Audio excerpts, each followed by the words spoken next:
gray convertible. Yes, madam.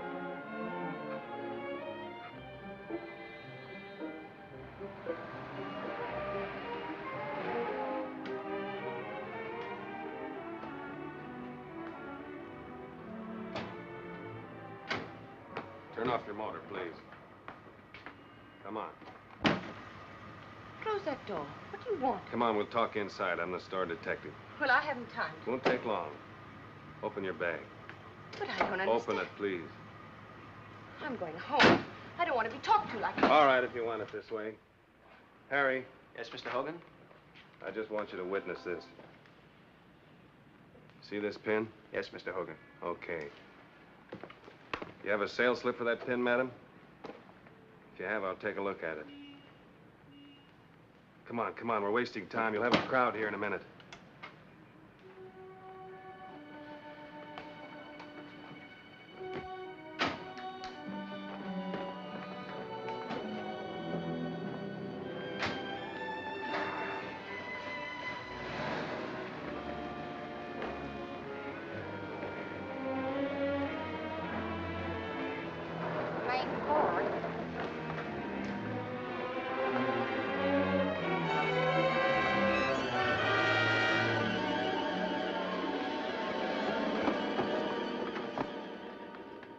Probably just faking.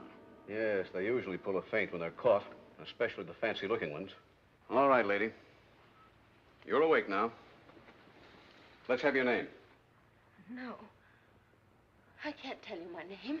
We've got the goods on you. You can't wiggle your way out of this.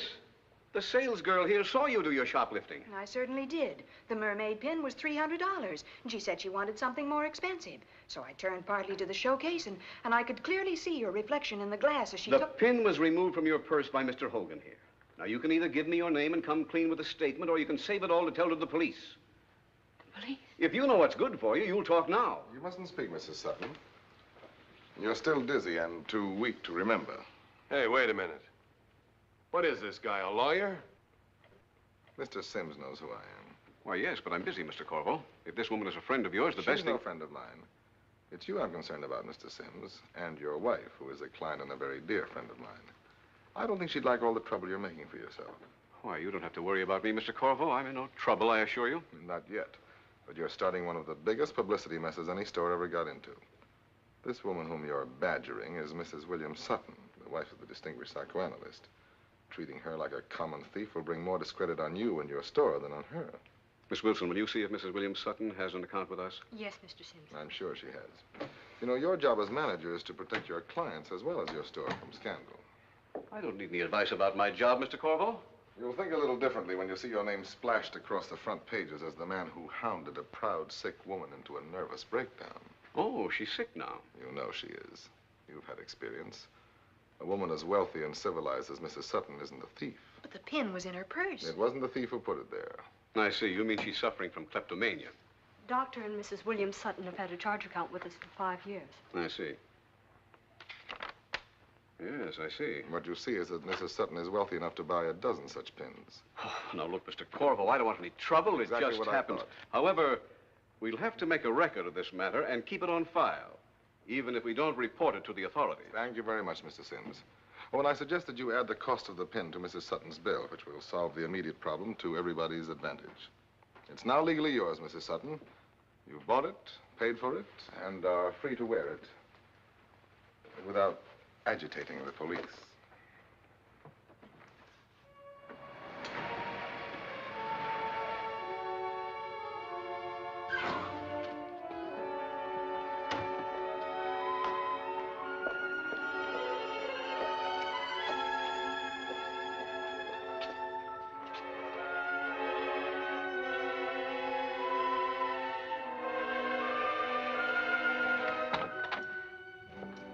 Is there someone with my husband, Miss Hall? Yes, there is, Mrs. I Sutton. want to see him. I can't wait. I must see him now. Please tell him. I have orders never to disturb him unless I it's something know, very- Miss Hall, I know.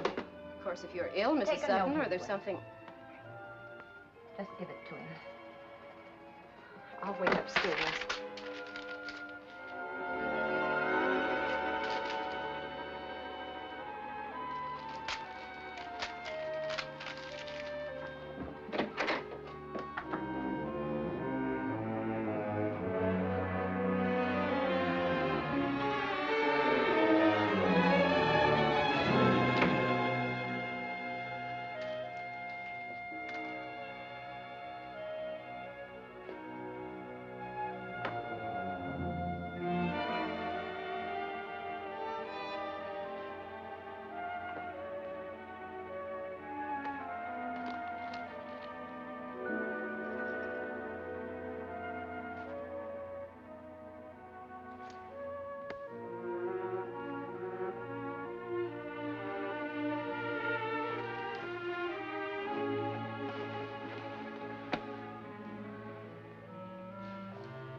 Ann, you all right?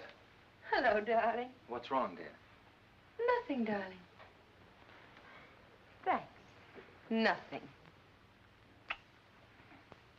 You look terribly handsome in the middle of the day before all your chattering patients have worn you out.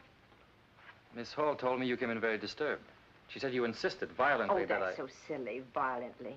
Darling, I just stopped to ask her if you were busy. I wondered if you wanted to go to the concert tonight. It's Heifetz. You haven't heard any real music for such a long time. I thought it might relax you. Hall must be losing her grip on reality. I guess she's so used to my poor patients that everything sounds like hysteria to her. I'd like to skip the concert if you don't mind too much. I want to do some writing tonight. Of course not, darling. Thanks. And I'm terribly sorry you had to leave a patient like this for no reason. There's no harm done. He won't miss me. It's that young veteran I told you about. The one who won't talk? Mm-hmm. After 2 weeks, he still comes in every day. Sits down, can't talk. But why does he come to you if he won't let you help him? Oh, he will eventually. It's just that it's difficult to begin unloading fears and secrets and guilts. Poor fellow, the war was an easier conflict than the one he's in now. Oh, Bill. Struggling all day with those sick people and their wretched complexes. How you must hate them. I don't hate them, darling. I'm trying to help them. They're my job. They No, need me. your job is using your brain and finishing your book. You said so yourself. They interfere. Stop worrying about me as a frustrated genius. I'm not. I'm a busy doctor and a happy husband, an enviable combination. I wouldn't trade it for a dozen books. Oh, Bill, you're wonderful. You've always been so very wonderful to me. I just wish that... Wish what? That I could help you. If I were only brighter and you could talk to me about your scientific problems. Just stay as you are. As you've always been, healthy and adorable.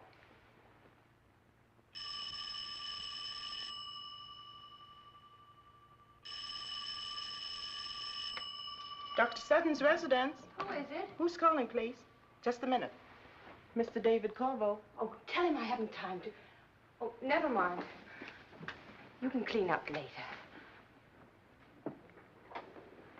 Hello, Mr. Corvo. I'm sorry, but I can't. I'm busy today.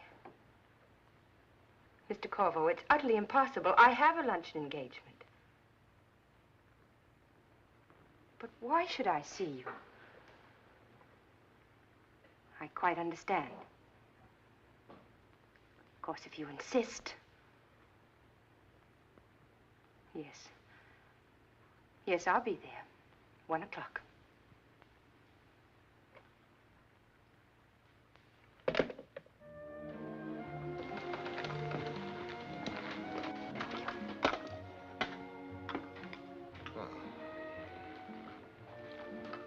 Thank you, Vincent. You were wise not to tell your husband, Mrs. Sutton. A successful marriage is usually based on what a husband and wife don't know about each other. Too frightened to eat, Mrs. Sutton? I'm not hungry. I see. Waiting for the wretched blackmailer to remove his mask and begin his blackmailing. What do you want? You mean, how much? Yes. Well, I saved you from an ugly scandal, one that could ruin your distinguished husband's career. What an advertisement for a renowned psychoanalyst, married unaware to a kleptomaniac. And you are willing to pay me to keep this whimsical fact out of the newspapers? Yes. Now? Yes, now. Well, I can see that I was never cut out to be a villain. I dislike inspiring so much terror in such a lovely woman. Please don't talk to me. Yes, I forgot you're buying my silence. $5,000. Dear me, that's quite a sum considering that it's tax-free. I take it you don't intend to report this either to Uncle Sam or to your husband. Very few wives are in so fortunate a position with a bank account of their own, obviously a large one.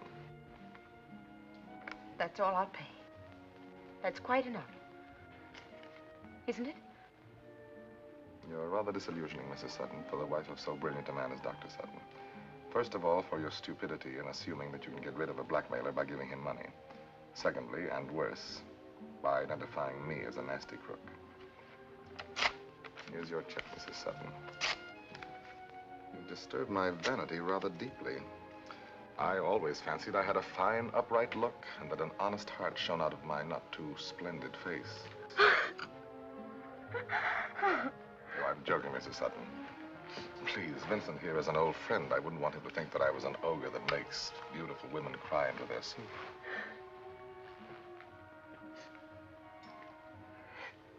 That's better. Thank you. And now, may I tell you why I insisted on meeting you? I had something to give you that I was sure would make you feel better about yesterday. I persuaded the manager, Mr. Sims, to give me the Mrs. William Sutton shoplifting report from the store files. Here it is. If you will tear it up, there will no longer be a record of yesterday's episode on file anywhere. I feel like such a fool. How can I ever thank you? Do you know Tina Cosgrove? Not very well. I've been to some of her parties. She's giving one for me Tuesday afternoon. For you? Then you must be a celebrity. In Tina's eyes, anybody who attends 3 of her parties automatically becomes a celebrity. I made the grade last month. Tina, darling. What a wonderful party. Everybody's here. I adore people famous enough to know me. How magnificent, Tina. Wherever you are, you always attract the best society. Oh, don't be silly, dear. I don't have to attract society. I manufacture it. Sam, I want you to meet my guest of honor. Yeah, of course. Well, David, this is Ferruccio, 31st Baron of Ravello. I do. And his adorable fiancée, Taffy Lou. I'm responsible for bringing them together. You're in the movies, Mr. Corvo. no. Mr. Corvo reads souls, guides human destinies with the aid of the stars, and makes fortunes for other people at a nominal fee. How wonderful. I have always admired fortune tellers, Mr. Corvo. I am not quite a fortune teller. He's a genius.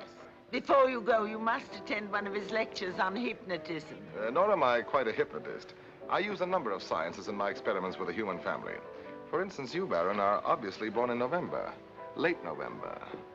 Yes, Sagittarius. But how do you know that? You are also a hyperthyroidic type, plus a thalamus overfunctioning. And I would say from the droop of your eyelids and the overstressed tone of your speech, with a manic depressive tendency. Adding up these various informations, we get a man of violent temper suffering from fits of melancholia, who within the past year has been preoccupied with the thought of committing suicide.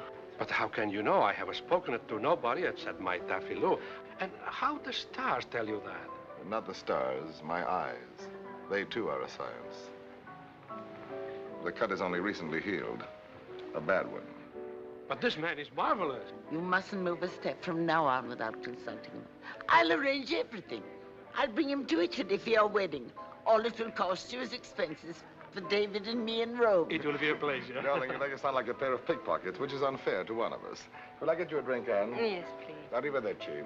Arrivederci. I hope that your new marriage will give you something to live for, if only a divorce. A pure canaster, boys. Now, this will help your headache. Does it show? Not much. A little squint in your eyes. How could you tell the Baron was born in November? Taffy Lou is my protege. I interviewed her just an hour before I came to the party. Very ingenious. I'm so glad you're here. You make Tina's party seem an almost human event. You're wonderfully remote from this sort of people. I want to help you, Anne. Your eyes are full of fear and tension. Have you slept? No. Not since that day? I can't sleep. Pills any help? They're no good. They don't put me to sleep. They just make me jump inside. Yes, I know. I'll have to ask Bill for some other kind. Don't. Your husband is not entirely a stupid man. If he finds out you have insomnia, he'll start looking for its cause and probably stumble on it. We don't want to disillusion him and appear like all the other twisted little customers on his analyst's couch. If I could only sleep. You need treatment. And you can't go to a doctor. Your husband would hear it at the first psychoanalytical cafe class he attended. So perhaps you will swallow your prejudice against a humble astrologer whose only medical diploma is the gratitude of his patients. Thank you. But I can't possibly become a patient of yours. You are already. The fact that I know of your kleptomania, the fact that I know that your mind is sick and threatening to get out of hand, gives me a medical position in your life, doesn't it? Yes, I suppose it does. You're relaxed with me. You don't have to exhaust yourself trying to seem normal. The serene and devoted wife who doesn't dare upset her busy husband. Your soul can undress in front of me. That means that your cure is already beginning. I can make you sleep. Every night. 9 hours of peaceful, happy sleep. How? Trust me. Look at me. There are no thoughts in your mind, no fears. Trust me. I can help you. Don't think of anything. Forget. There is nothing to remember. Just close your eyes and forget. Forget. Forget.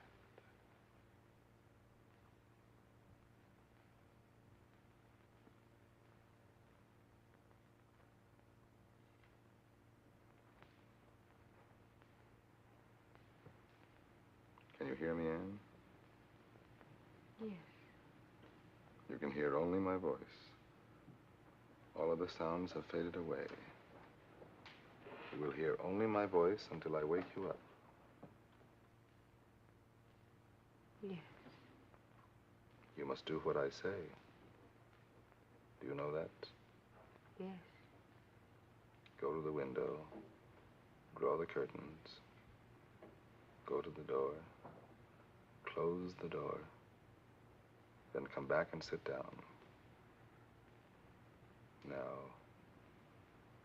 open your eyes.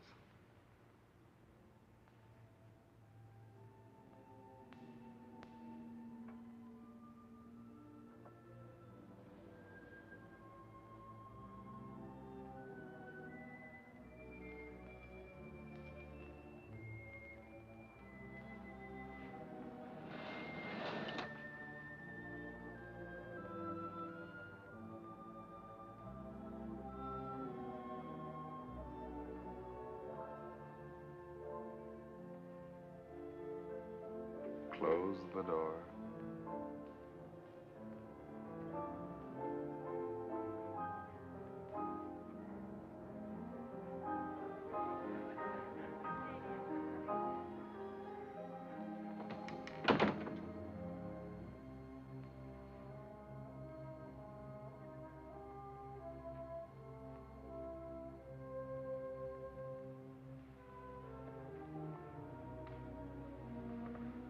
Give me your hand, Anne.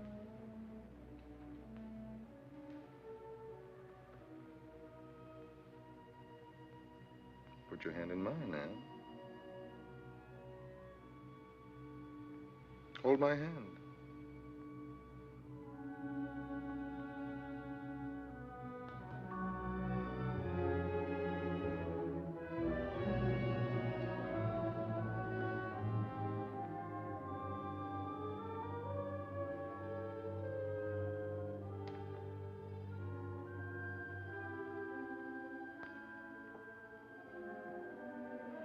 Close your eyes. I'm going to leave an order in your mind that you will obey later. Yes. Tonight, at 11 o'clock, you will go to sleep. I will go to sleep. You will fall asleep at 11 o'clock tonight, and you will sleep for 9 hours. I will sleep for 9 hours. You will remember nothing that has happened here. Nothing. You will wake up slowly and pleasantly. Wake up now.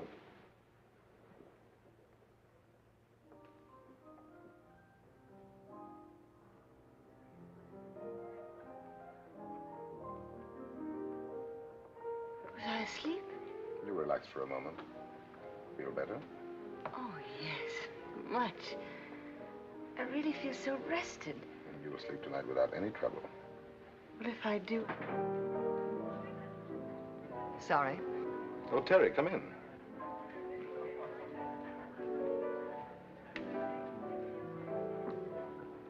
Well, who was that?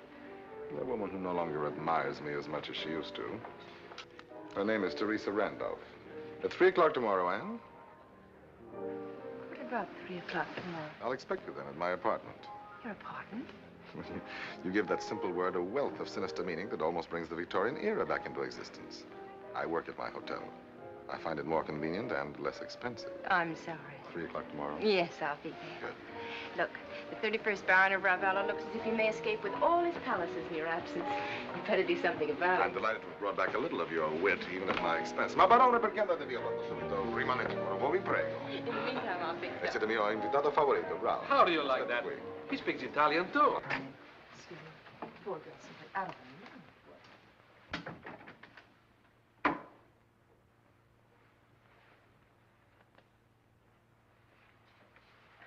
Dear, I'm out of powder.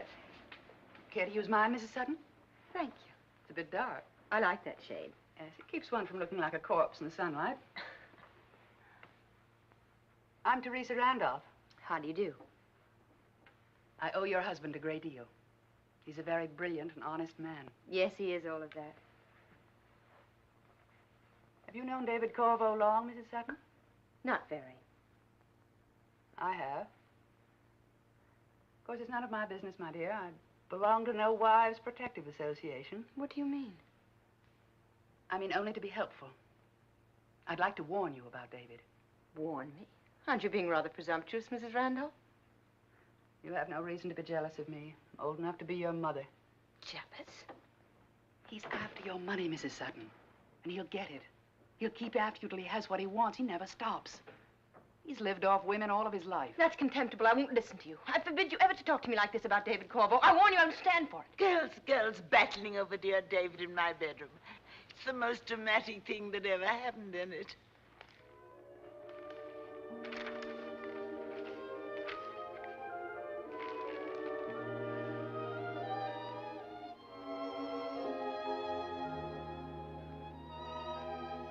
Three days and 3 nights without you. You know, that's a great sacrifice to make for psychiatry. Would you like me to go along, Bill? I love San Francisco. Oh, it would bore you to death. Afternoon and evening sessions. I wouldn't go myself if I weren't slated for one of the main discussions. Of course you must go. I'll be lonely. Very proud of you. Oh, darling, I'm all greasy. A minor handicap. Did you have a good time at the Cosgrove party this afternoon? Yes, very nice. Oh, I'm glad. Who was there? Oh, the usual people. You know, the greatest kick I get when we go to a party together is when people stare at you and say, "Who is that lovely girl?" Why, that's Dr. Sutton's wife. She's very devoted to him. My head swells up like a balloon. Thanks, darling. Oh, I'm terribly sleepy. What time is it? Just 11. I'm sorry, but I've got to sleep. I'll put out the light in just a minute. Well, my sleeping beauty. Take off your robe and slippers. Hey.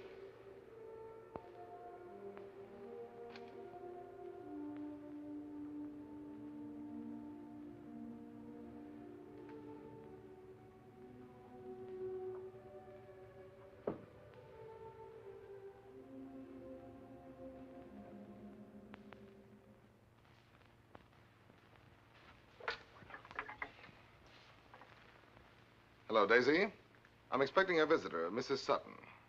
Will you tell the desk to send her right up? And don't put through any calls until I let you know. Thank you.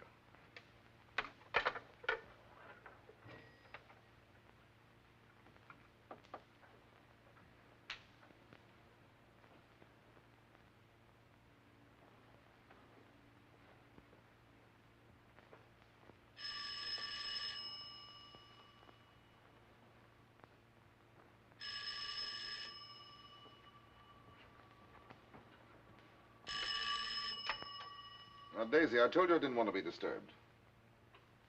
Palm Springs. All right, put it through. Oh, Terry, I was wondering who could be in Palm Springs on a Wednesday. No, I told you I'd have the money for you by the 1st. You're not going to get a chance to exercise your new martyr complex and ruin both of us. You're going to pay every dollar you owe to your loving daughter and live on as an honest woman. My dear old ex-adored, I don't think it's any of your stupid business just where I get the money or how. It's granted I'm an oily rascal. Yes, I agree. A liar, a swindler, and what was that last one? Ah, yes, without a trace of human conscience. Very good. You're in top form today, Terry. Almost makes me lonesome for your faded charms. No, I won't have it for you tomorrow. I told you it would take at least another week. Oh, and watch yourself, my dear. Mars and the minor planets are entering your 7th house until the 21st. That may mean serious trouble for you unless you're very careful. Have fun.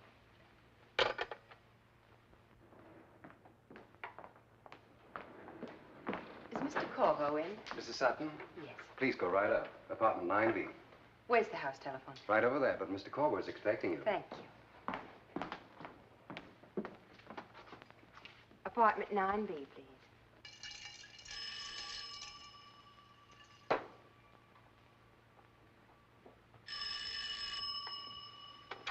Hello?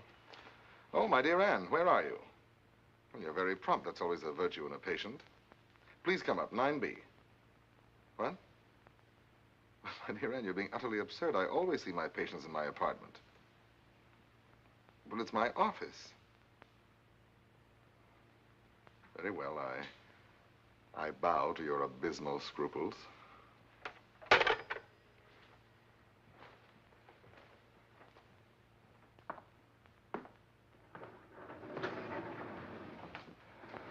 Hello, my dear. May I say that your conduct is a bit disturbing to a man of integrity? I'm sorry to disturb you. I do not surround my work with the impressive gadgets favored by your husband and his fellow professors, such as downy couches and recording machines. But my professional ethics, unorthodox as they may be, do not include practicing medicine in a lobby. Isn't there a bar or grill open? Forgive me for my lack of understanding. It's not me you're afraid of, but yourself. Relax. Let's go in here and you'll be safe from any unwifely impulses. You're a bit smug. And rather stupid, Mr. Corvo. Indignation in a patient is always a sign of progress. However, as your doctor, may I call attention to the illogic of your behavior? How much better to sit unnoticed in my apartment than to squat here and be seen by everybody, holding an alcoholic rendezvous with a man. You make me feel very young. I haven't heard that seductive line since my college days. Were they happy days? Yes. Happier than now? I know you, Anne, better than you know yourself. You're unhappy. You're miserable. You've locked yourself away in a characterization, the serene and devoted wife. That play acting is destroying you. You know, you make me ashamed to be here. Why? Because I should have gone to my husband, not to you. Your husband can't cure you, Anne. He's the one who made you sick. That's nonsense. You mustn't be afraid of what you want. It's better than stealing. Better than exploding with neuroses. You misunderstand me. I'm not looking for a love affair. Vincent, afraid of being plied with liquor? I'll have a martini. 2 martinis, Vincent. Yes, Mr. Corvo. Did you sleep last night? Yes. 9 hours. I woke up this morning absolutely a new woman. As if there were nothing wrong with me. I should think that would inspire a little trust toward your doctor. May I be frank? Please. I heard things about you yesterday which may or may not be true. From Mrs. Randolph, a former patient of mine who has transferred her hallucinations to your husband's office. Hardly a sound source of information. Possibly not. But I'm grown up enough to know your technique. You have a talent for making a woman feel close and dependent on you. I can release you from a torture chamber called Mrs. William Sutton. I'm afraid you're wasting your time. Sit down, please. I understand you completely. You adore your husband, and you want me in your life only as a man who can put you to sleep, rather than wake you up. Yes, and I'll pay you. $50 for each treatment, and I'll come every day. Where do you want your treatments? Here in a bar room? Why not? Terry Randolph can be quite a nuisance. Will you give me her address? I feel awful about the way I talk to her. I think I should write her a note. Call her up. Right now. Tell her you've taken her warnings to heart and you intend to use me only as a doctor. At a distance of 4 paces. What's her telephone number? The switchboard girl will get her for you. Thanks. Daisy? Please, will you get me Mrs. Teresa Randolph on the phone?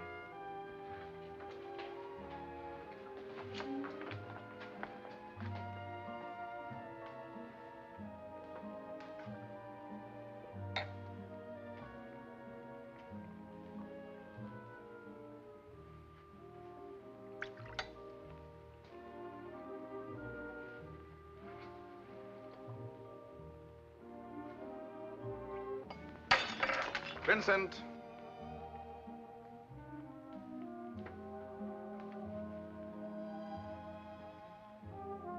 Vincent. There's a small accident. Clean that up quickly and bring us 2 more martinis, will you? Right away.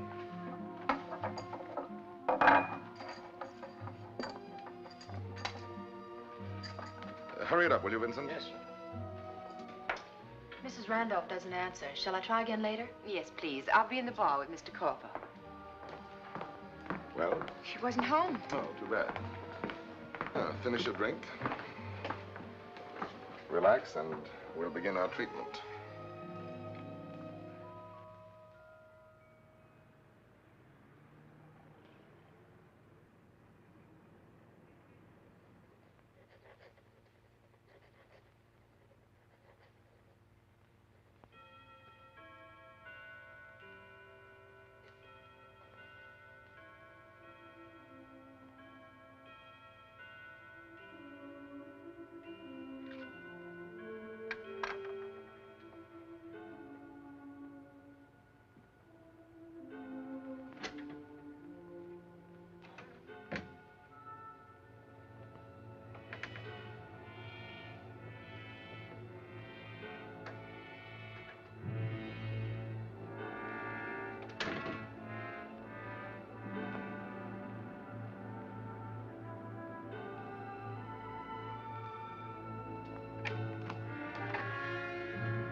Give me that.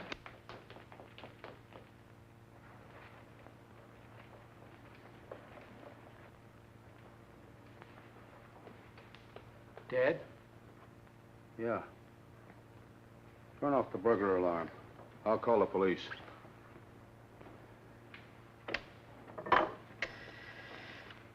Operator, police department, please.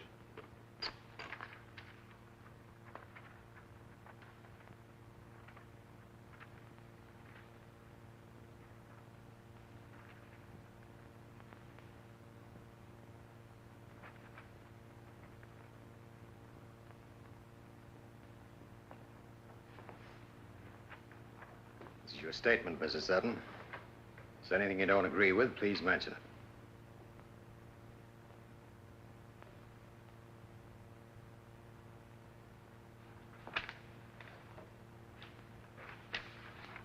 Formal statement given by Ann Sutton, resident of Westwood, California. Witnessed by Lieutenant James Colton, Sergeant Robert Jeffries, and Dr. Peter Duval, psychiatrist at the Los Angeles Police Station, City Hall, 11:20 p.m., June 3rd, 1949. Question. What is your name, please? Answer, Mrs. William Sutton. Question. Where do you live? Answer, 725 Willow Drive. Question. What time did you leave your house this evening? Answer, I don't remember. Question. Now, will you tell us why you went to Mrs. Teresa Randolph's house? Answer, I don't know. Now, Mrs. Sutton, will you please tell us how did you get into the house? That is, the home of Mrs. Randolph. Answer, I don't remember. Question. Do you know that Mrs. Randolph was strangled to death between the hours of 9 and 10 o'clock tonight? Answer, yes, I know. Do you admit, Mrs. Sutton, that the scarf found around Mrs. Randolph's neck, now displayed before you, is yours? Answer, yes, it is my scarf. Question. This pin with the clasp broken was found on the floor near the murdered body. Did you drop it while you were strangling Teresa Randolph? Answer, I don't know. Question. Had you any reason for hating Mrs. Randolph? Answer, yes. That's not true. I didn't hate her. But you said you did. I heard you. I couldn't have. I don't remember going there, I tell you. I couldn't have done it. I couldn't.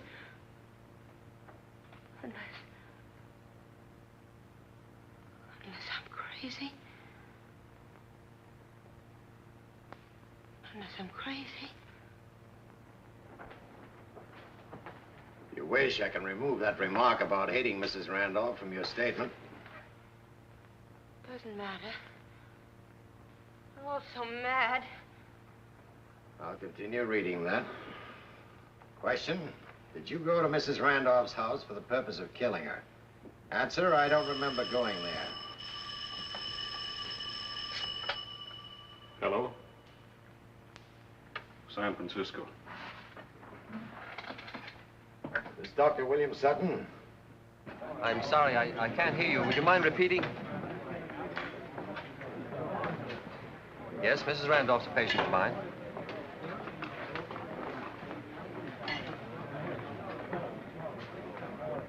What? You can make the 2 o'clock plane, Doctor. I'd appreciate it if you'd come right to my office at City Hall. He'll be here pretty soon. You didn't have to tell him like that over the telephone. He'll think... What'll he think, Mrs. Sutton? that I did it. That I killed her. You wish to state now that you didn't, Mrs. Sutton? I don't know. I don't know what happened. I can't remember anything. I'm dreaming all this. What do you say, Doc? Can she follow? Yes, I think so. Shock is wearing off. There's just a little more, Mrs. Sutton. Question, is there anything more you wish to add to this statement, Mrs. Sutton? Answer, no. Question, you admit that this statement was given by you of your own free will, voluntarily. No promise of immunity or threats of violence were used on you. And after it's reduced to writing, you're ready to sign it. Answer, I'll sign it. Finished 11:43 p.m. Here you are, Mrs. Sutton. Bottom of the page, please.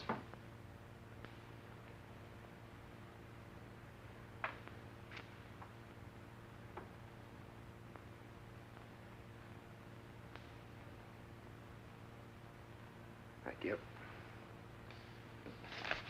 All right, Bob. Let's go.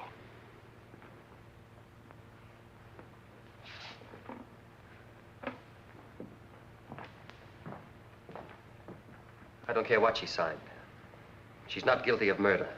I put it in the open, Doctor, because I'd like to ask you some questions that might clear things up for both of us. Did your wife ever talk to you about David Corvo? What's David Corvo got to do with her? Dr. Sutton, I know this is tough for you, but you're entitled to know all the facts. Your wife was tied up with David Corvo kind of intimately.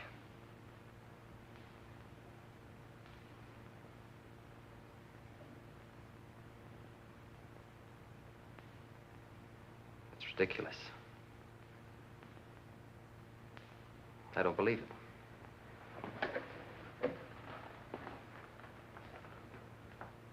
I refuse to listen to that kind of talk about my wife. I'd listen if I were you. It's part of the case against her. You can't tell me my wife and David... Sorry, Doctor, to rub it in, but we have witnesses to their relation. The staff at Corvo's hotel.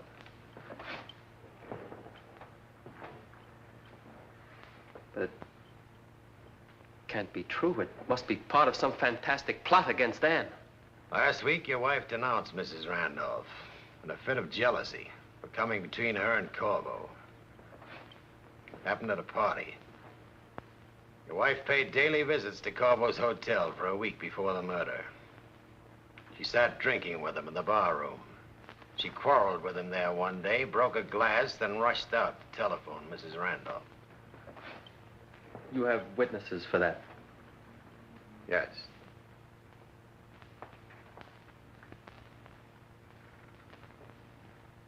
When can I talk to my wife? Now, if you want to.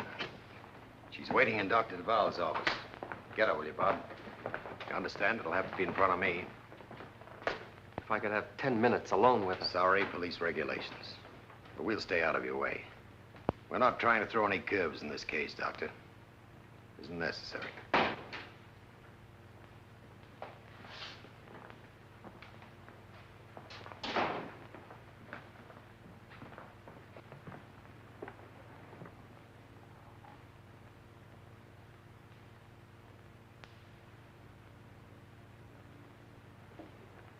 Please, don't cry.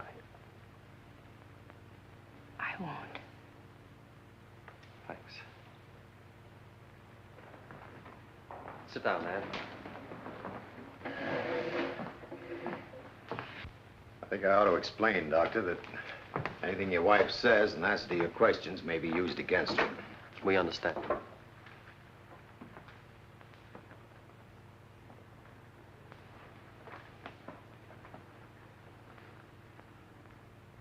Bill, there's something wrong with me. Help me, please. I'm going to help you with everything I've got, regardless of any other circumstances. What other circumstances? You'll tell me the truth, Ann? Will you? Of course, darling. I want to hear about David Corvo. Why, I met him just a few times. Go on. That's all, Bill. He hasn't got anything to do with this. He has. How? You've been to his hotel. No. You were seen there with him time and again, drinking. Yes, that's right. I met him in the bar. I meant I never went to his apartment. You fought with Mrs. Randolph at a party because you were jealous of her.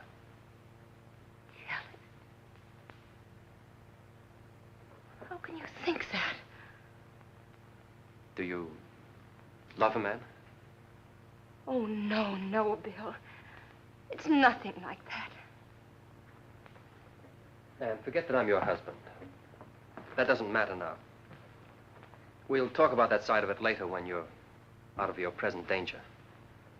The truth is, you've been seeing Corvo for weeks at his hotel. He was helping me. Because I was sick. And you went to a quack like Corvo for doctoring? Yes. You were sick. What was the matter with you?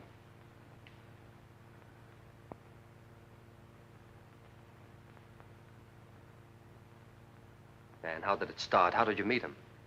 You wanted to tell me? Tell me. I'm mixed up, Bill. What are you asking me? How did you meet David Corvo? You won't believe me. No matter what I tell you. You don't want to hear the truth. You won't let me tell it. You think I'm lying. You are. Oh, no, Bill. Does this cheap parasite mean this much to you that you're He willing to means wreck nothing. everything to cover up for him? Cover up for him? How? You saw him there. You saw him kill her. You're trying to protect him. Oh, no, no, Bill. I didn't see him. You don't believe me.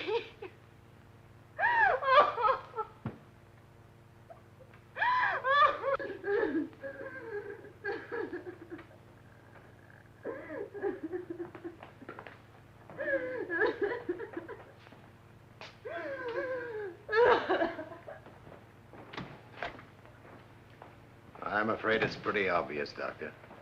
She was lying. Yes, he seemed to be lying. About David Corvo. We've been married quite a while. It was a very nice marriage. I only mention it because I want you to understand why she had to lie to me.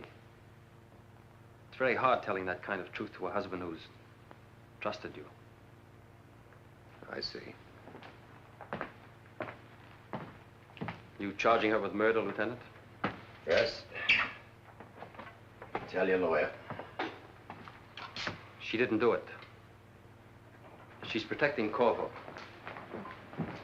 He killed Mrs. Randolph. You see, I was Mrs. Randolph's doctor. Corvo made love to her and swindled her out of $60,000. The money was an inheritance and belonged to a daughter who was coming of age this month. Mrs. Randolph told you all this? Yes, in the course of her analysis. You can hear the recordings yourself if you'll come down with me to my office. Lieutenant Colton. Yes? Who'd you ask?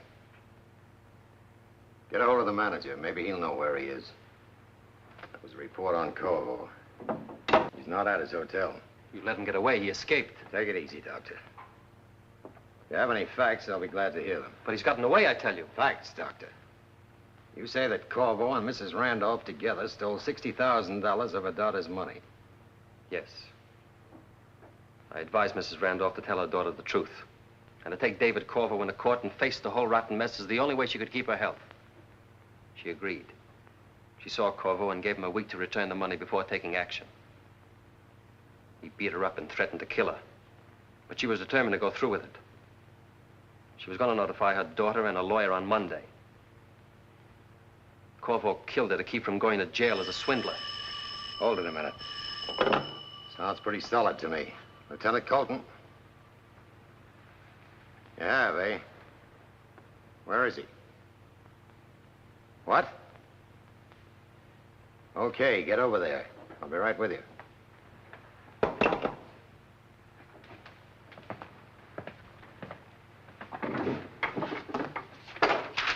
We found Corvo. You can come along if you want to.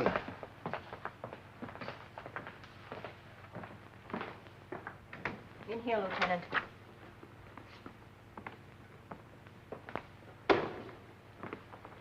Lieutenant Colton, homicide. I'm Dr. Wayne, house physician. How long have you known this patient, Doctor? A year or so? He's David Corvo. That's right. I don't like to interfere, Doctor. Go right ahead. When was Mr. Corvo operated on? 2 p.m. yesterday. That's about 16 hours ago. Yes. You were present during the surgery?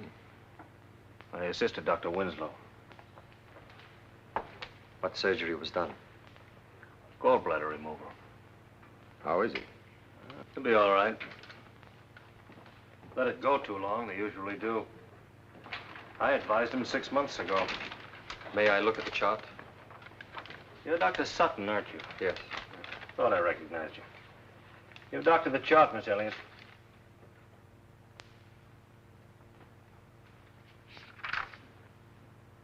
fever's up. This indicates an infection. Yes, went up at night. Had to do a lot of sewing inside. It may be a stitch infection. Penicillin ought to bring that temperature down. A few hours. What's he getting? Saline solution intravenous. He's kind of weak, lost a lot of blood. Can't take food or water for 2 days. Just wet his lips a bit, Miss Carroll. Yes, Doctor. Might I ask the reason for these questions, Lieutenant? By checking on Mr. Corvo's whereabouts. When? Between 9 and 10 o'clock last night. Guess you found out. Yes, guess we did. Thanks for the cooperation, Doctor. Glad to be of any help.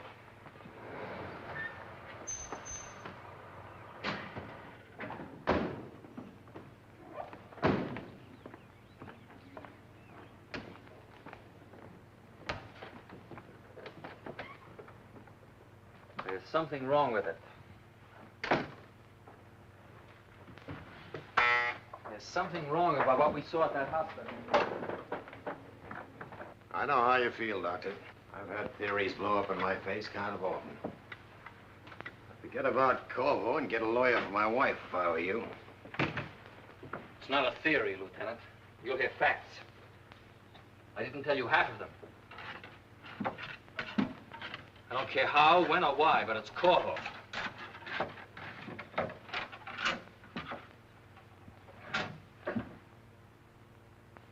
I put them in here myself. Miss Hall. Miss Hall, where are the Randolph recordings? I don't know, Doctor. You put them away yourself the day you left for San Francisco. Yes, that's right. But they're not in here. Anybody besides you know the combination? Miss Hall and my wife. Your wife? Yes, she keeps her jewels in here. Did you open the safe while I was gone, Miss Hall? No, Doctor, I did not. How long have you worked for Dr. Sutton, Miss Hall? 6 years. Oh, she couldn't have taken them, I know it. Try to remember. It's important. Did you move them? No, Doctor. Did you ever hear what was on those recordings? No, I never heard any of the recordings. Dr. Sutton ever tell you what was on them? No, Doctor never discusses his patients with me. You think I made it up? You think there are no recordings? I'm not lying, Lieutenant. You've got to believe me. Well, maybe they'll turn up. I'd like to see the rest of the house, Doctor, if you don't mind. Save me coming back.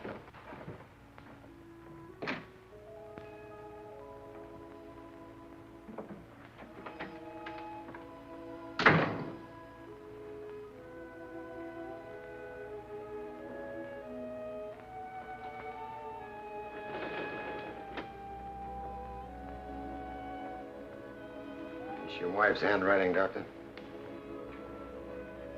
Yes. Did you say that was meant for you? I don't know. I'll take it along.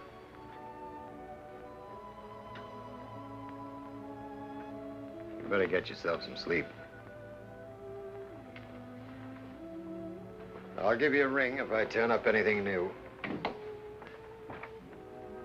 I'm Martin Avery, Dr. Sutton's lawyer. Lieutenant Colton.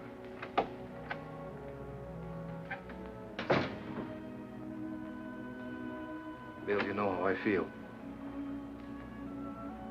Ann is like a sister to me. I've just seen her. I'm your friend as well as your lawyer, Bill. Situation may change, but right now, well, it's bad, Bill, very bad. There's no use beating around the bush. Ann is not responsible. That's our only and best defense, insanity. The man Corvo drove her crazy. We can prove this, both medically and legally. Bill, I know what a shock it must be to have found out this thing about Ann. Yes, it's a shock if it's true. I'm afraid it is, Bill. Of course, there's several angles to it. She may not be guilty of the actual murder. She may have seen Corvo do the thing and is trying to protect him. Not much difference. Or she may have been taking treatments from the man. The fellow's a hypnotist among his other shady practices. He may have hypnotized her, given her a suggestion to kill the woman. Can't make anyone act under hypnosis contrary to their strong religious or moral convictions. Unless she was jealous of the woman and hated her. And he used that. Yes, if she were jealous. Meaning she loved him.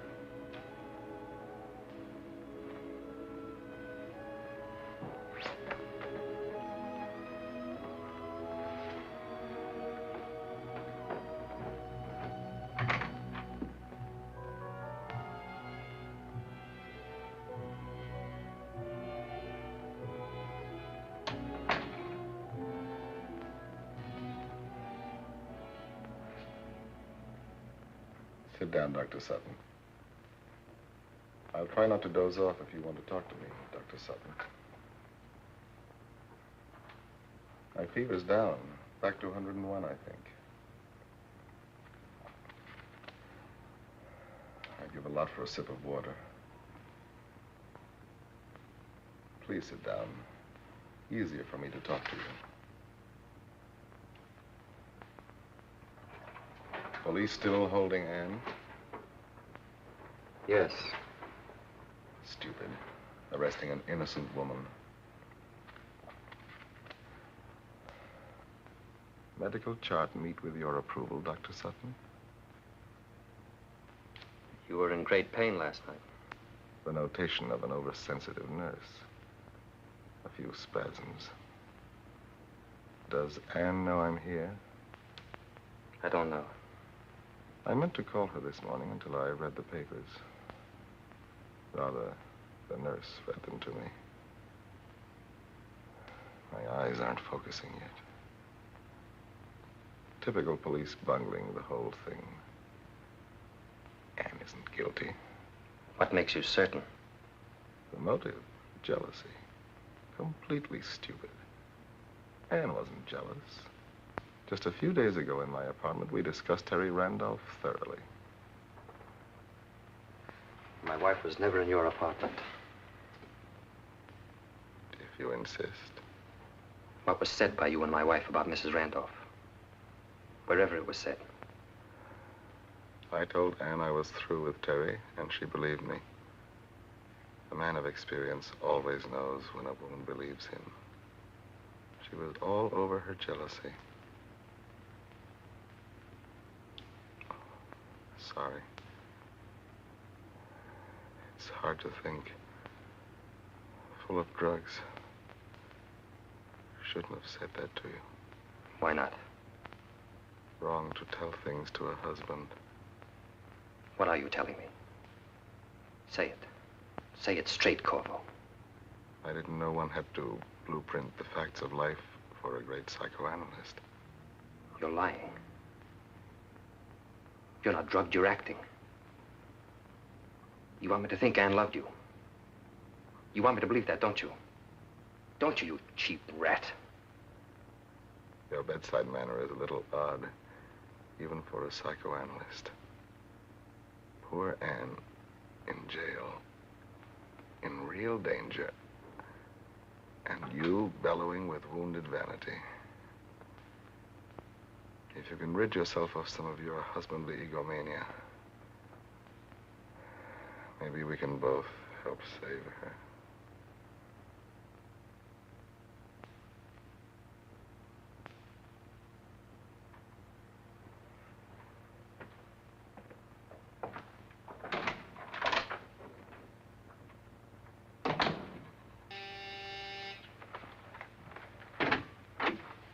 What do you want?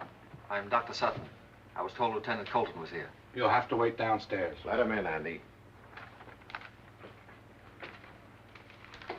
Nothing in any of these, Lieutenant. Thought you'd be getting yourself some sleep, Doctor. Find anything? Nothing. Fingerprints all Corvo's. A lot of correspondence, mostly bills. Hey, Lieutenant.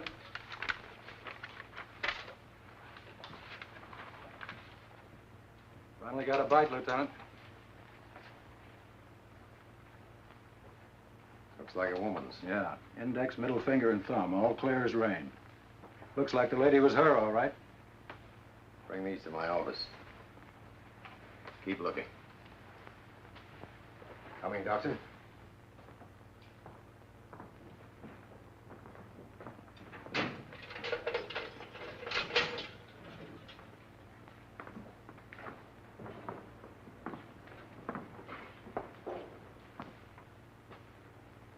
Hello, Ann. Come, sit down. Did you get any sleep, Ann? I've talked it over with Bill, and we've decided on a line of procedure. We'll plead not guilty and not guilty by reason of insanity. Does Bill want me put away as a lunatic? Is that the procedure? Ann, we want to save you, Bill as much as I. we'll prove that your relationship with this man, Corvo, unbalanced your reason temporarily and drove you He to... had nothing to do with me. He didn't unbalance me or drive me to anything. Bill did. I don't think there's any point in my listening to this, Lieutenant. No, don't listen to it. Run away from the truth, as you have ever since you married me. You made me play act. I had to pretend I was healthy and happy when I was sick and miserable. Headaches, I couldn't sleep. Afraid to tell you. Afraid to lose your wonderful love. Locked away in the characterization of a serene and devoted wife. I imagine that's Mr. Corvo's diagnosis. Yes, and he helped me sleep. By making love to you. I was never alone with him. You didn't visit his apartment? No, never. I refused. He asked me, but I didn't trust him. Why do you keep sticking to this story? And for your own sake, stop lying. I'm telling the truth. No, you're not. I've talked to him. I've been to his apartment. You were there. There's proof. You can't sit there and deny a love affair that's known to everyone. To the police, to me, to 100 witnesses.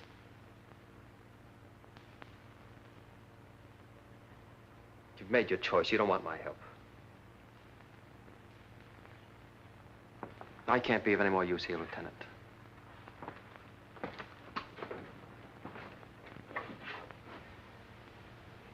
I'm sorry, Ann. He'll be back. No. He's gone. He hates me now. He doesn't hate you. He's exhausted and miserable. He was right. I've been lying to him. I can say it now because it doesn't matter. I'll never see him again. Would you care to make a new statement, Mrs. Sutton? I'm entitled to hear that privately first, Lieutenant. That's up to her. Privately? It doesn't matter. I've brought him such horrible troubles, and I only wanted to love him. My husband's a very nice man. I don't think there are any nicer or kinder. Wasn't his fault. It was the way I am. I'm telling you all this because it has something to do with what happened to me. I'm a thief. What? I stole. What did you steal, Mrs. Sutton? I stole. It will be better if he divorces me. He must. For his sake. He can't be married to a thief.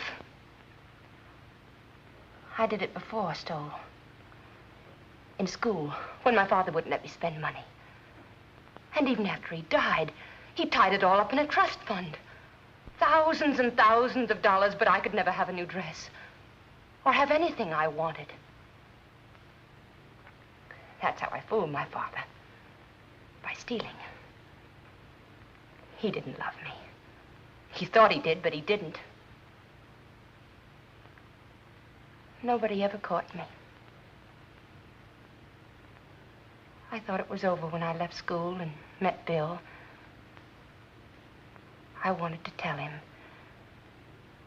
But I was afraid he couldn't love anybody who'd done that. I didn't tell him. It came back. Because he was like my father. He treated me like my father did, and I had to do it again. I tried not to. I couldn't sleep and got a pain and had to do it again. I stole a pin from a store. The Wilshire department store. He saw me. Who? Corvo. He helped me get away after they caught me. And that began your relation with Corvo?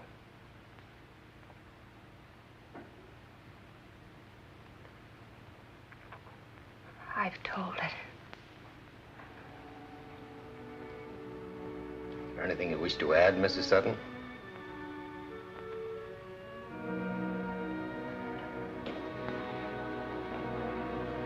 Take her back now.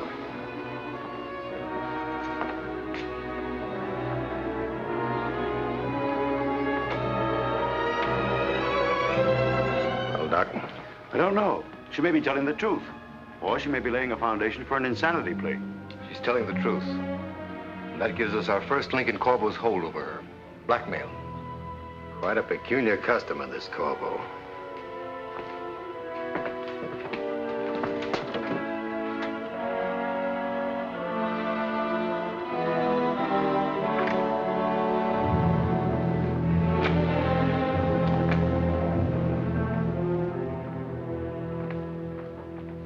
I'm Lieutenant Colton, Homicide Bureau.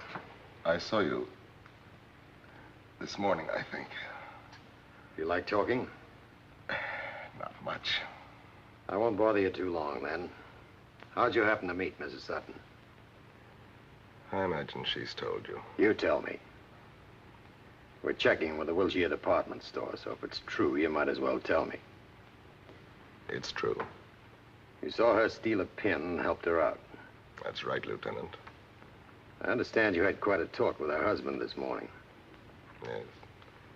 Difficult conversation, but civilized. No blows struck. Told all, eh? Kind of let her down in a hurry. I'm a bit too adult to cover up for that kind of a woman. What kind is that, Mr. Corvo? The disloyal wife. Don't misunderstand me. Personally, I have nothing against women betraying their husbands. Even our government is against monopoly. Oh, I seem to have offended you. I take it from your unpoliceman-like blushes that you're a happily married man. I was. She died last month. Sorry. Gallbladder operation like yours. Only it didn't turn out so well. From a lot of angles. That operation of yours saved you a lot of trouble. In what way, Lieutenant? You'd have made a pretty good suspect. Better than poor Ann? Much. I'll talk it over with you sometime when you're feeling better. Just a minute. You've made a rather startling accusation, Lieutenant. It's not fair to leave on that. Well, we hear you extorted $60,000 from Mrs. Randolph. She was threatening to pull you into court to get it back. You beat up Mrs. Randolph, threatened to kill her if she exposed you as a trimmer. She died just in time for you to miss that. May I ask who is responsible for these rather stupid rumors? Dr. Sutton. The husband of a woman who seems to be guilty of murder? At least, according to the police. Maybe he has evidence. You mean the recordings of Mrs. Randolph's analysis by Dr. Sutton? You know about that? Oh, it's one of the latest wrinkles in psychiatry. Wiretapping the subconscious. The babblings of an elderly siren being treated for mental disorders are hardly evidence. Even for a third degree, Lieutenant. That's why you're here.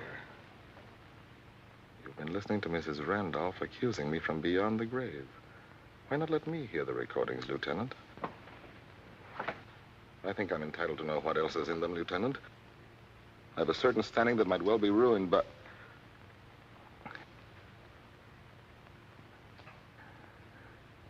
What else is in them, Lieutenant? I'll tell you some other time. I don't want to tire you now. Good night, Mr. Cole.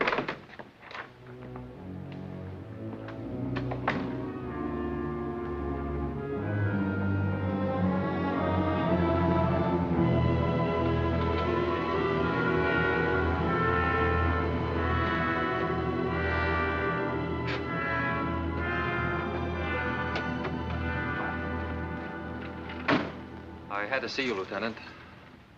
They told me you'd gone home. I was going to turn in for a while. I'd advise you to go home and do the same. Oh, but this is important. All right. Come on in.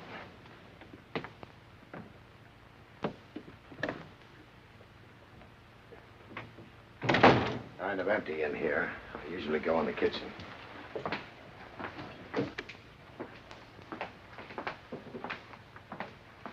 This afternoon, after I walked out on Ann, I began to think. You know, it's curious when a husband can ignore 8 years of devotion when a tiny suspicion flies into his heart. Yes, it's tough when it happens, Doc. But it didn't happen, Lieutenant. That's the first sane thought that's come to me since this thing started. A woman like Ann doesn't change suddenly. Some fingerprints and a few odd circumstances can't wipe out a woman's heart and character as if they'd never existed. It's hard for a man to believe that his wife... But I'm not believing it, Lieutenant. I've got the key to the whole thing now, and I want you to listen with an open mind. All right. We'll talk it over if you insist. I'll make some coffee. You saw me behave like a blind idiot this afternoon. I'm supposed to have a brain, a training, a science for helping people. And I've been sounding off like a subhuman, attacking a woman that's consciously never done a wrong thing. You've got to believe me. I'm listening. This morning, when we found the recordings gone from my office, I knew who had taken them. I couldn't bear to tell you, but I knew. Ann. No one else could have taken them. I didn't tell you because it meant she had stolen them to protect Corvo. Consciously stolen them for him. That's what I thought. All the more reason for thinking so now, Doctor. She's admitted being a thief. But that's the whole point. Avery told me what she'd said after I'd left. Her kleptomania. It's probably a neurosis from her childhood. I'm not sure before I talk to her, and it'll take time to straighten her out. But now that I know, well, I've got lots of time. Nothing but time as soon as she gets home. Getting home is something I wouldn't bank on too much, Doctor. He couldn't make her steal under hypnosis unless she was already a thief. And that's how it happened. He made her steal the records and go to Mrs. Randolph's house under hypnosis and be found there with a dead woman when the police came in. That would make a good line of defense if you could figure out who did the killing. Corvo. Wait a minute, Doctor. I've been willing to go along with you, but his alibi's solid. I tell you, it was Corvo. You're butting your head against a stone wall. I don't like him either, but he's accounted for. You saw him. He's not accounted for. His alibi stinks to high heaven. Here, I brought this out of my files for you. It's a UP story on the Hamburg dateline, December 10th, 1948. Absolutely authenticated. Dr. Theodore Herr, a surgeon, operated on himself under self-hypnosis. Removed his appendix in an operation that took 4.5 hours. He got up off the operating table and went to work for the rest of the day. No pain, no shock. I can't go along with this, Doctor. I'm sorry. I tell you, that's what happened. Corvo hypnotized himself and slipped out of the hospital at 8 o'clock and went off and killed Mrs. Randolph as he threatened to do. Then he came back. His fever was up to 104. The chart showed a sudden rise, remember? You're not helping your wife any with these loony theories, Doctor. I happen to know what a gallbladder operation is like. Look, Lieutenant, I'd like one favor. Can't do people favors in a murder case. Ann can solve the case for you. Okay, I'll let her work on it tomorrow. The solution is hidden in her brain, and I can bring it out. Let me take her to Mrs. Randolph's house where she was found. There, her memory can be awakened. That's enough theories for one night. I'm tired. But once she starts remembering, there's a good chance I can get her to retrace her movements. Tell us where she took the recordings. Tell us Corvo's orders given under hypnosis. It can be done, I tell you. Not by me. I have to do things my own way. Look, Lieutenant, this is a special case. My wife is... Doctor, there's nothing special about your wife any more than anybody else that gets mixed up in a murder case. I've given you all the breaks I can. It means nothing to you, what I've been saying. Not a thing. You won't take us there for 1 hour. No chance. I'm not going to make a fool of myself in this case. Listening to a punchy psychoanalyst.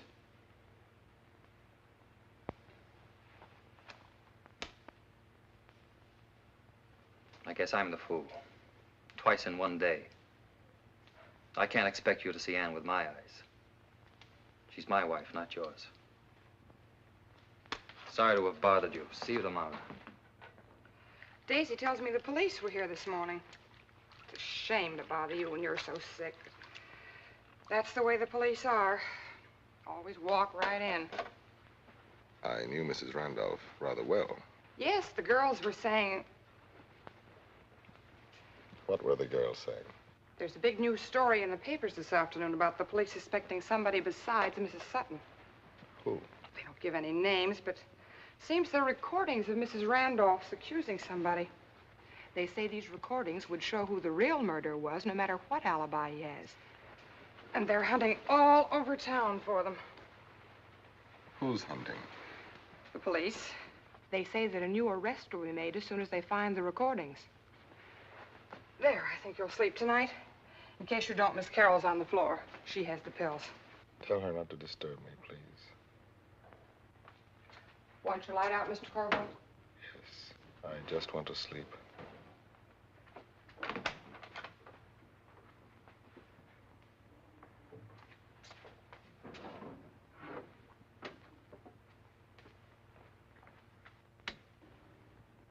Good night, Mr. Corvo. Good night.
Colton talking.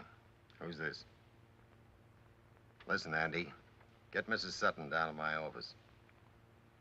I'll be there in 15 minutes. And what's Dr. Sutton's number? Analysis, Mrs. Teresa Randolph, 9th week, June 1st, 1949. I have so much to tell you, Dr. Sutton. I saw David. I'm glad you did. I faced him. He insisted on meeting me at the Green Star Motel. We used to meet there at the beginning. He thought... That's all right, Mrs. Randolph. I can imagine what he thought. He came in beaming, and he put his arms around me and started to make love to me. I said to him, "David, stop that. You're ridiculous." He kept trying to kiss me. I laughed at him. He stood pouting like an idiot. I felt strong, Doctor, and cleansed. I feel him out of my nerves, out of my skin. Even his voice, it used to thrill me so. It sounded stupid. Did you tell him your plan? Yes, I told him. I told him that he had until Monday, not one day longer. And then I was writing my daughter's guardian the full story. And going to my lawyer on Monday. And that I wasn't afraid to face what I'd done. Wouldn't you be more comfortable if you removed your hat, Mrs. Randolph? I can't. Why not? I'm so ashamed. I hoped I wouldn't have to tell you. But I will. He beat me.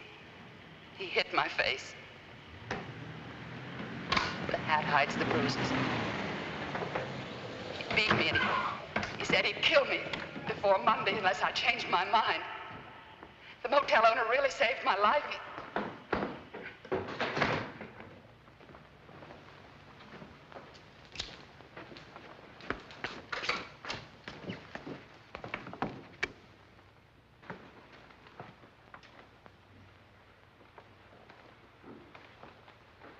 Bill, I can't remember anything. I'm trying, but I can't. You're resisting me. You could tell me if you wanted to all that happened. I do want to. No. You've always had to hide the truth from me.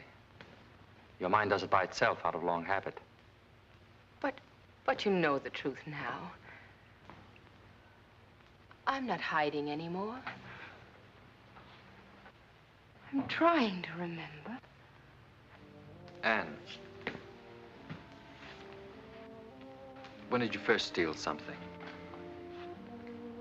Please tell me. In school. Several times. When you married me, I insisted that you start with me as a poor doctor's wife. That you don't spend your own money. That brought back the neurosis. My acting like your father made you steal again. You hate me. You can't love a thief. You're not a thief. You're someone I've injured by being blind. And I'll cure you, Anne. It might take some time. But if you'll trust me now. Oh, I will. I love you. I don't like to interrupt, Doctor, but I'm here as a police officer, not a chaperone. Your wife can't remember. We might as well call it off. She'll remember. Anne, you don't have to hide anything from me. Ever again. There's something in my mind that's stopping me from... Corvo gave you an order to forget. He placed it in your mind while you were under hypnosis. You're obeying his order. Don't obey him anymore, Anne. Yes. I remember. The fireplace. The log fell. I put it back. You're right. He made me come here. I remember. He must have made me do things. Horrible things. He made you do nothing horrible. Darling, try to remember me. I don't think it's going to work, Doctor. Yes. Wait. I remember. She was sitting here. Her head was hanging down. I touched her face. Before you came here, you went to my office. Do you remember that? Yes. I opened the safe. To take something out. The Randolph recordings. Where did you take them? I hid them. Where? I don't know. Yes, you do. Oh, Bill, I'm not lying. I'll never lie anymore to you. You'll never have to. I won't make you. I love you as you are. Bill, I put them away. Where? In a closet. In this house. When I came in, I remember I moved them from one hand to the other to open a door. Yes, that door. I put them in there. Bill, I'm frightened. You're tired. When we get home, we'll go away for a trip. Home? Nothing in here, Doctor. A lot of coats hanging, no sign of any records. They must be there. I put them on a shelf, under the shelf paper. I know she's telling the truth. They must be there.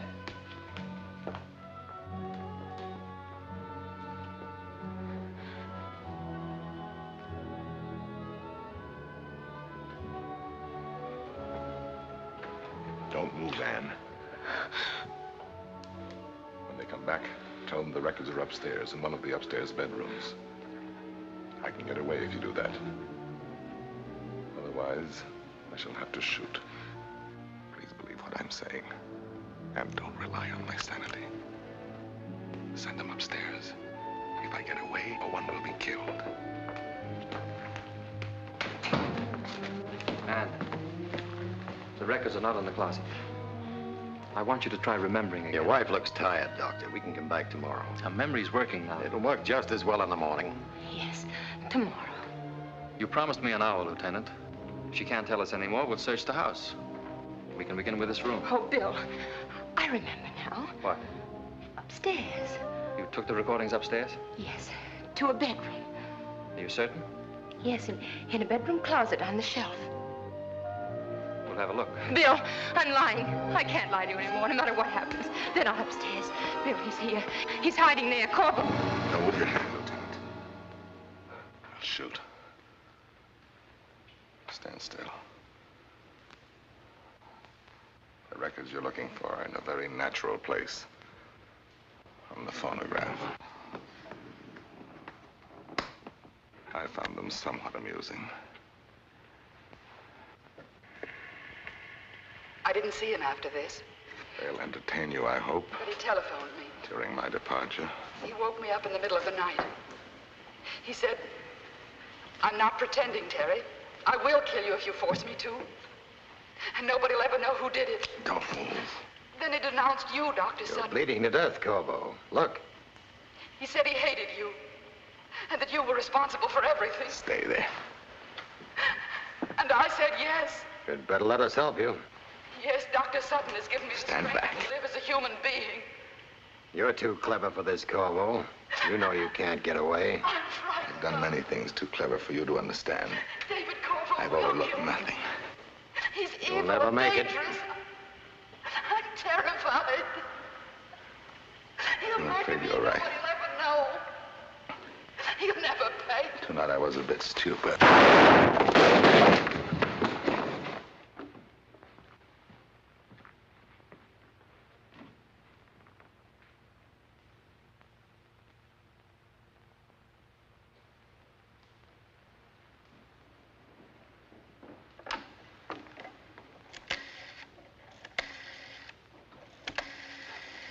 Dead. I'll pass Mrs. Sutton over to your custody, Doctor. Emergency desk, please. Nice to have a wife come home to you. Hello, Lieutenant Colton speaking. Send an ambulance to 1400 Canyon Drive to pick up a body.